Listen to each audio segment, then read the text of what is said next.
పరిపాలన దక్షత గల వ్యక్తి 40 ఏళ్ల రాజకీయ చరిత్ర ఉన్న వ్యక్తి మన ఆంధ్ర రాష్ట్రాన్ని హైటెక్ సిటీ కింద మార్చాడు. హైదరాబాద్ ఉమ్మడి ఆంధ్రాని ఉమ్మడి ఆంధ్రప్రదేశ్ ఉన్నప్పుడు ఫ్యూచర్ని దృష్టిలో పెట్టుకొని ఇక్కడ ఉన్న విద్యార్థులు ఇతర దేశాలకు వెళ్ళటం కోసం పునాది వేసిన వ్యక్తి మన చంద్రబాబు నాయుడు.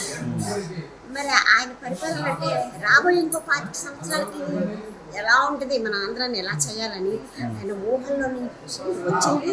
ఆయన పిక్చర్లో చేసి చూపించేస్తారు. అప్పుడు అక్కడ హైదరాబాద్ ఐటీ సిటీ ఎలా అయితే అయిందో ఇక్కడ మన రాజధాని కూడా అలా చేయాలని ఆయన కంకణం కడుతున్నారు. మన జగన్మోహన్ గారు రాకపోతే ఈ పాటికి రాజధాని కంప్లీట్ అయ్యేదే. ఆయన రావడం వల్ల వెనక్కి వెళ్ళాం, 15 ఏళ్ళు వెనక్కి వెళ్ళాం.